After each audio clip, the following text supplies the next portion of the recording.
자, 오늘은 광야길을 걷게 하신 하나님이라고 하는 제목으로 은혜를 나누고자 합니다. 오후설교의 핵심 단어는 광야입니다. 본문은 출애굽한 직후를 배경으로 하고 있습니다. 이제 이스라엘 백성들이 그렇게도 고집스럽게 보내지 않던 그 이스라엘 백성들 완전하게 해방시킴을 당하는 것과 같은 사건이 일어났습니다. 성경은 이 사건을 출애굽이라고 합니다.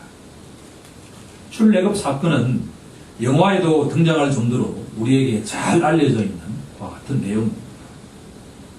하지만 출애굽이 구약 백성에게만 중요하게 다가왔을까요? 라고 질문한다면 그렇지가 않습니다. 출애굽은 구약의 백성이든 신약의 백성이든 동일하게 중요한 영적 의미를 가지고 있습니다. 왜냐하면 구약의 백성은 애굽의 압제에서 해방되는 것이 목적이었지만 신약의 백성은 음란하고 악한 이 세대, 곧 이 땅에서 해방되는 것이 목적이기 때문입니다. 이스라엘 백성들은 출애굽하여 가나안 땅에 들어가는 것이 목적이지만 종말의 시대를 살아가는 사람들에게는 이 악한 자의 손에서 벗어나서 저 영원한 천국에 들어가는 것이 목적이기 때문입니다. 예수님은 공생활을 시작하시며 이렇게 선포하셨습니다. 회개하라, 천국이 가까이 왔느니라. 예수님이 선포하신 것은 이 땅을 살아가는 자는 그 누구라도 아담의 후손이기 때문에 자기 죄를 고백하고 예수 그리스도를 자신의 구세주와 주인으로 영접해야만 제3과 영생을 누리게 된다는 것입니다. 예수님이 오신 이후의 시대를 우리는 종말의 시대라고 칭합니다. 종말을 살아가는 우리 같은 사람들에게 필요한 것은 제2의 출애굽이라고 할 수가 있습니다. 출애굽은 구약 백성에게만 필요한 것이 아니라 종말을 살아가는 우리 모든 사람들에게도 동일하게 요청된다라고 하는 것을 기억해야만 할 것입니다. 출애굽기 12장 37절 이하는 이스라엘 백성의 출애굽을 이렇게 증언합니다. 이스라엘 자손이 람세스를 떠나 숫곳에 이르니 장정이 60만, 수많은 잡족이 있었고 그들은 누룩이 없는 무교병을 구워 먹었고 그들이 애굽에 거주한 지 430년이 되었더라라고 선포하고 있기 때문입니다. 여기서 우리들은 몇 가지 중요한 의미를 이끌어낼 수가 있습니다. 장정이 60만이라고 한다면 이스라엘 백성 전체는 약 200만 명에 달한다라고 볼 수가 있습니다. 두 번째로 그들 가운데는 잡족, 곧 이방인들도 섞여 있었다라고 하는 것을 알 수가 있습니다. 이것은 우리가 성경을 읽다 보면 중요한 영적 의미를 가지고 있다라고 합니다. 출애굽한 모든 사람들 가운데는 이방인들도 섞여 있었다라고 하는 것을 기억해야만 합니다. 세 번째는 이스라엘 백성은 하나님의 말씀을 청종하고 그대로 준행했다라고 합니다. 누룩을 넣지 않은 무교봉을 밤에 구워 먹고 출애굽하라라고 하는 말씀에 의지해서 그대로 순종했다라고 합니다. 마지막으로 중요한 것은 이스라엘 백성들은 출애굽하는데 오랜 시간이 걸렸다. 자그마치 430년이라고 하는 시간이 걸렸다. 아마도 아브라함의 후손들 가운데는 출애굽을 소망했던 많은 사람들이 출애굽을 경험하지 않고 이 땅을 떠났을 것입니다. 그들은 때로 언제 출애굽하지?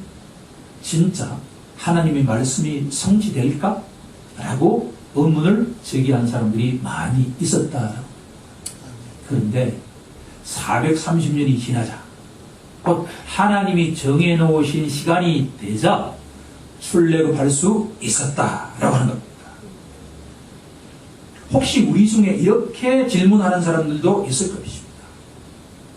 예수님이 부활을 성천하신 지 2000년이나 지났는데 아직도 예수님은 재림하시지 않는다라고 말합니다. 그러나 하나님께는 1000년이 하루 같고 하루가 1000년 같다는 것을 기억해야만 할 것입니다. 사도 베드로는 베드로후서 3장 8절에서 이렇게 증언하고 있습니다. 사랑하는 자들아, 주께는 하루가 1000년 같고 1000년이 하루 같다는 이 한 가지를 절대로 잊지 말라라고 말입니다. 시간이 아무리 흘러간다 하더라도 하나님이 정해놓으신 때가 됩니다. 예수님께서 이 땅에 오셨듯이 예수님께서 심판주로 이 땅에 재림하실 것입니다. 종말을 살아가는 우리에게 요청되는 유일한 덕목을 인내하면서 믿음으로 재림주 예수님을 기다리는 것입니다. 어떻게 보면 애굽에서 출애굽을 기다리는 것과 오늘날 예수님을 기다리는 것은 완전하게 같은 맥락을 갖고 있다 해도 과언이 아니다. 이제 본문의 핵심 메시지에 주목해 보고자 합니다. 오늘 본문이 우리에게 던지는 메시지는 두 가지입니다.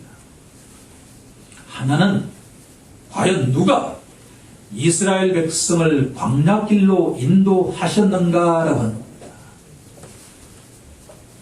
우리가 생각에 따라서는 이스라엘 백성 스스로가 광야길을 가지 않았을까라는 생각을 할 수가 있지만 그 정답은 여호와 하나님께서 광야길로 인도하셨다라고 하는 겁니다. 그럼 여기서 우리가 질문을 던져보아야만 합니다. 왜 사랑이 풍성하신 하나님께서 그렇게 광야길로 인도하셨을까라고 하는 것입니다. 두 번째는 하나님께서는 이스라엘 백성을 어떻게 인도하셨는가라고 하는 질문입니다. 그 답은 하나님께서는 광야길을 걷는 이스라엘 백성들을 구름 기둥과 불 기둥으로 인도하셨다라고 합니다. 그러면 이 구름 기둥과 불 기둥의 영적 의미가 무엇일까라고 질문을 던질 수가 있습니다. 오늘은 이 두 가지를 찾고자 합니다. 하나씩 살펴보고자 합니다. 하나님께서는 왜 사랑하는 이스라엘 백성들을 광야길로 인도하셨을까요? 여기에는 표면적인 이유와 본질적인 이유가 있다고 정리할 수가 있습니다. 우리 다 함께 본문 17절을 다시 한번 합독해 보도록 하겠습니다.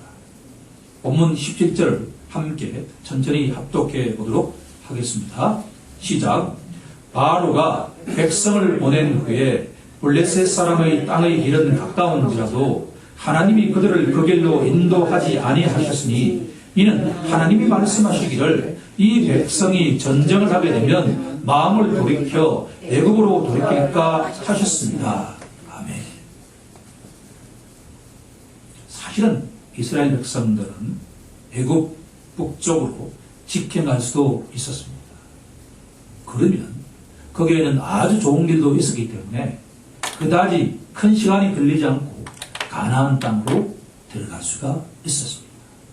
그런데 하나님께서 광야길로 걷게 하신 표면적인 이유는 북쪽에는 바로 블레셋이라고 하는 나라가 있었습니다. 이 블레셋이라고 하는 나라는 바다 근처에 위치해 있었기 때문에 무역을 통해서 엄청난 부를 형성할 수가 있었습니다. 성경에서 이것을 알 수 있는 것은 출애굽한 지 수백 년이 지난 후에 사울 왕이 이스라엘을 통치하게 되었을 때 이스라엘과 블레셋이 전투를 하게 되었습니다.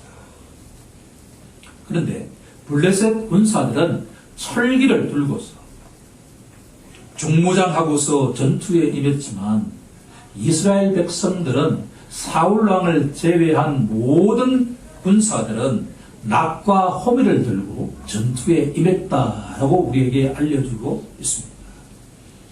그러니까 만약에 출애굽한 아무런 전투도 해본 적이 없는 오합지졸과 같은 이 200만 명이 달하는 이스라엘 백성들이 블레셋 사람들과 만나게 되면 전쟁을 하게 되는데 분명하게 그들이 도망갈 것이다. 애굽으로 돌아갈 것이다 라고 하는 것을 하나님께서는 분명하게 아셨기 때문에 북쪽으로 가지 않고 남쪽으로 바로 광야길을 걷게 하셨다라고 하는 것이 표면적인 이유였다라고 하는 겁니다. 그런데 제 스스로 다음과 같은 질문이 떠올랐습니다. 하나님께서 자신이 사랑하시는 이스라엘 백성들을 광야길로 인도하신 것이 블레셋의 군사에게만 있었을까라고 하는 질문입니다. 만군의 하나님께서 천지 만물을 창조하시고 구속하시는 하나님께서 기껏 블레셋의 그 전투력의 생각 때문에 광야길로 가게 하셨을까라고 하는 질문을 던질 수가 있다. 여기서 우리들은 보다 본질적인 이유를 찾아야만 한다라는 겁니다. 저는 보다 본질적인 이유를 신명기 8장에서 알 수가 있었습니다. 우리 함께 신명기 8장 2절로 한번 가보겠습니다. 출애굽기, 레위기, 민수기 다음에 있는 신명기 8장 2절로 한번 가보도록 하겠습니다. 함께 찾아서 우리 합독해 보도록 하겠습니다.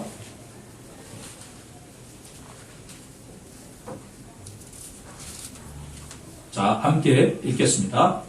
내 하나님 여호와께서 이 40년 동안에 내게 광야길을 걷게 하신 것을 기억하라. 이는 너를 낮추시며 너를 시험하사 내 마음이 어떠한지 그 명령을 지키는지 지키지 않는지 알려 하심이라. 아멘. 하나님께서 이스라엘 백성들을 광야길로 걷게 하신 것은 보다 본질적인 이유가 있다라고 합니다. 그것은 두 가지인데, 하나는 이스라엘 백성들이 교만치 않게 하기 위해서다라고 하는 겁니다. 하나님은 구약의 백성이든 신약의 백성이든 그 백성들이 교만하기를 원치 않습니다. 주의 백성들이 교만하게 되면 주의 사역에 절대 적합하지 않기 때문입니다.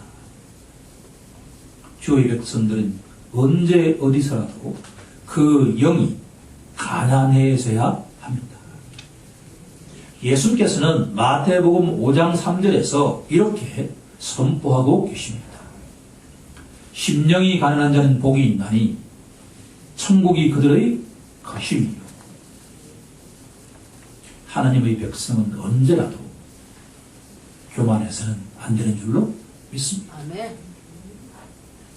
하나님께서 이스라엘 백성들을 광야길로 인도하신 것은 그들이 교만치 않게 하기 위해서다라고 하는 것이 본질적인 이유다라고 말합니다.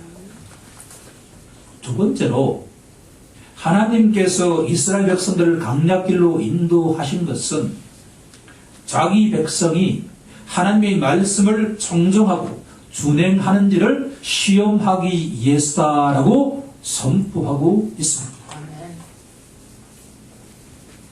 신명기 8장 2절에서 하나님께서 너를 시험하사 내 마음이 어떠한지 그 명령을 지키는지 지키지 않는지 알려 하심이라.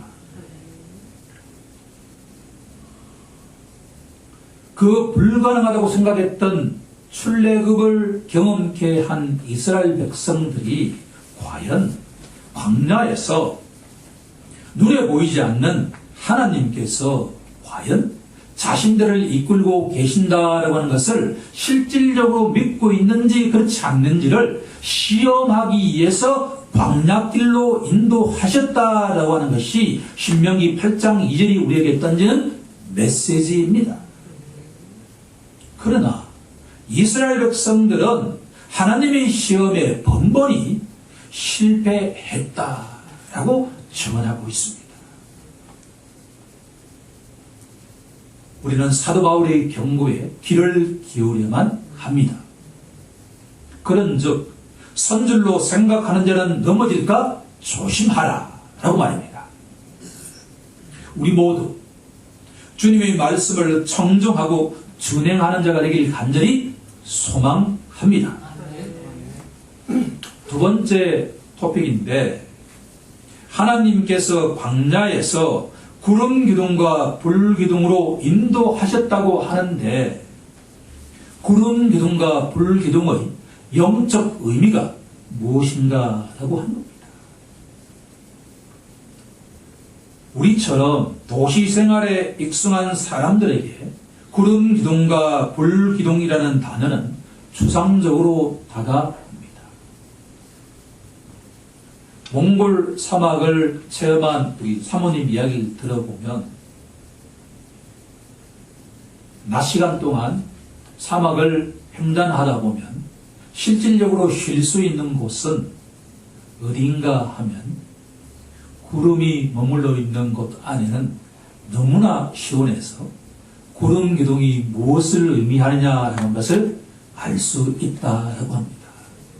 다시 말씀드린다 그러면 광야길을 걷는 이스라엘 백성들은 추상적인 게 아니라 낮에는 구름 기둥 아래에서 쉬었다.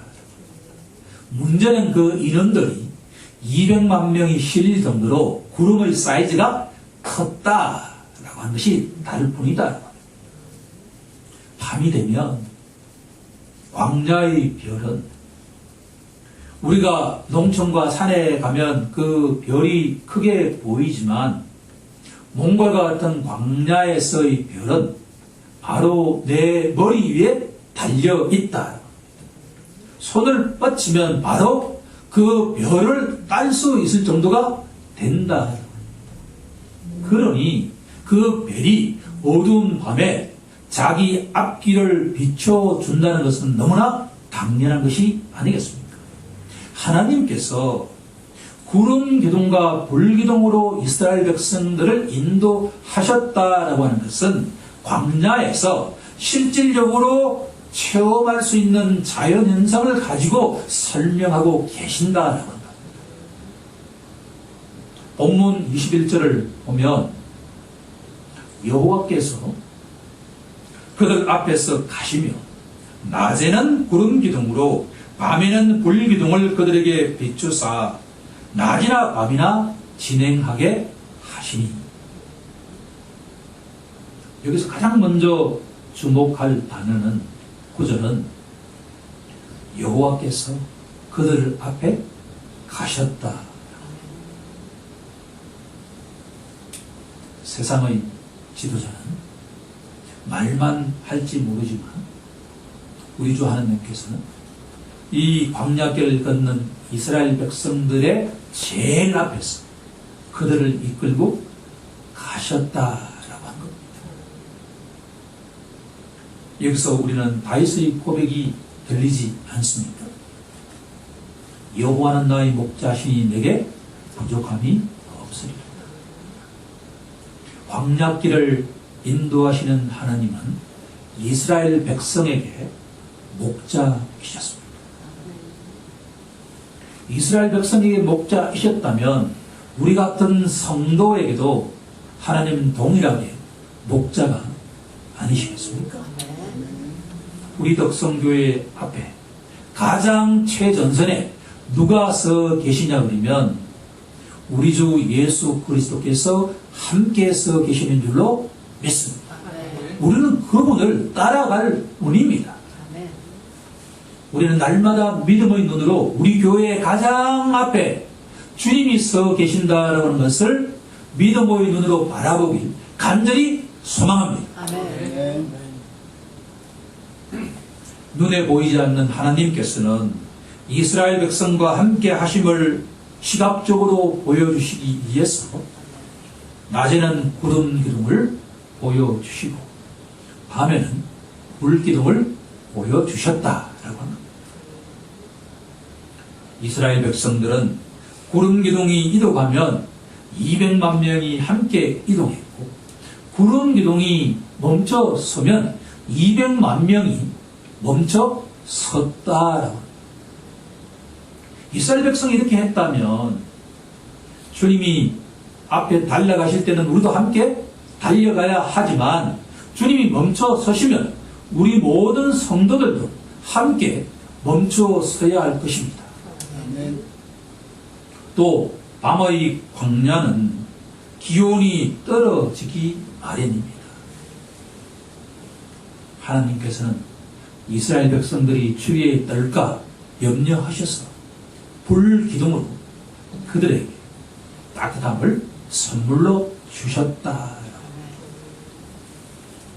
우리가 때로 이 세상, 이 험한 세상을 살아나갈 때 광야의 밤처럼 두렵고 떨리는 순간이 있을지 모르겠습니다. 하지만 하나님께서는 불기둥으로 이스라엘 백성을 보호하셨다라고 한다면 나는 세상의 빛이야. 우리 주 예수 그리스도께서 우리에게 어둠을 밝혀주시고 우리에게 두렵고 떠는 그 모든 성도들에게 밝게 인도해 주실 것입니다. 밤의 불기둥은 특히나 주위 이방인들에게 이스라엘 백성들은 참 특별하다라고 하는 것을 깨닫게 하기에 충분하지 않겠습니까? 만약에 광야길을 걷는 200만 명이 광야길을 걷는 그 주위에 있던 이방 백성들이 낮에 불기둥이 나타나서 그 200만 명의 다른 백성들을 비춰줄 때 이방 백성들에게 두려움이 찾아오지 않겠습니까? 우리가 이스라엘 백성들을 건드렸다가는 저 하나님께 금코 다치겠다라고 하는 생각을 가지지 않겠습니까? 동일하게 오늘 살아가는 우리에게도 우리 주 예수 그리스도께서 이 어둠에 처한 수많은 백성들에게 신자가 나아갈 때는 그 주위를 밝게 비추는 역사가 일어날 줄로 믿습니다. 그러면 구름 기둥과 불 기둥의 영적 메시지가 무엇일까라고 하는 것을 우리가 질문하지 않을 수가 없습니다. 구름 기둥과 불 기둥은 우리에게 임마누엘 하나님을 상징하고 있습니다. 임마누엘, 곧 하나님이 우리와 함께 하신다는 뜻을 갖고 있습니다. 광야길을 걷던 이스라엘 백성들을 구름 기둥과 불 기둥으로 함께 하시던 하나님, 그 하나님께서는 이스라엘 백성들에게 구름 기둥과 불 기둥을 통해서 때가 되면 이 땅에 예수 그리스도를 통해서 함께 하시겠다라고 하는 것을 예표하고 있다라고. 마태복음 1장 23절은 이 하나님의 말씀이 성취되었다라고 하는 것을 이렇게 선포하고 있습니다. 보라, 처녀가 잉태하여 아들을 낳을 것이요 그의 이름은 임마누엘 하리라. 하나님께서는 구약의 백성들에게 구름 기둥과 불 기둥으로 함께 하시는 분이라면 신약의 백성들에게는 영혼의 목자와 감독 되신 우리 주 예수 그리스도를 통해서 함께 하시는 분인지를 믿어야 할 것입니다. 만약 우리가 예수님을 믿을 때 하나님은 우리와 함께 하십니다. 하나님은 임마누엘 하나님이십니다. 하나님은 예수님을 통해서 우리와 함께 하시는 분입니다. 우리 모두 예수 그리스도를 통해서 우리와 함께 하시는 임마누엘 하나님을 경배하고 찬송하기를 간절히 소망합니다. 아멘. 이제 말씀을 정리해보고자 합니다. 오늘 이 본문은 우리에게 두 가지 메시지를 던지고 있습니다. 첫 번째는 언약 백성의 주권자는 이 세상의 통치자가 아니라 바로 하나님이다 라고 합니다. 네. 우리의 주권자는 하나님이다 라고 하는 것이 오늘 본문이 우리에게 던지는 첫 번째 메시지다 라고 합니다. 이스라엘 백성을 애굽에서 해방하신 분도 하나님이시고 광야길을 걷게 하신 분도 하나님이다 라고 합니다. 애굽에서 430년간 종살이하게 하신 분도 하나님이시고 광야길을 40년 걷게 하실 분도 하나님이다. 자기 백성을 광야길로 걷게 하신 분도 하나님이신데 이 하나님께서는 그들이 교만치 않기를 원하십니다. 하나님의 말씀을 청정하고 준행하기를 원하신다라고 합니다. 우리 모두 주님 뜻대로 교만치 않고 주님 말씀에 날마다 귀를 기울이고 준행하는 우리 모두가 되길 간절히 소망합니다. 아멘. 하나님께서 이스라엘 백성을 이렇게 인도하시는 분이라면 우리도 하나님께서 인도하지 않겠습니까? 예, 그렇습니다.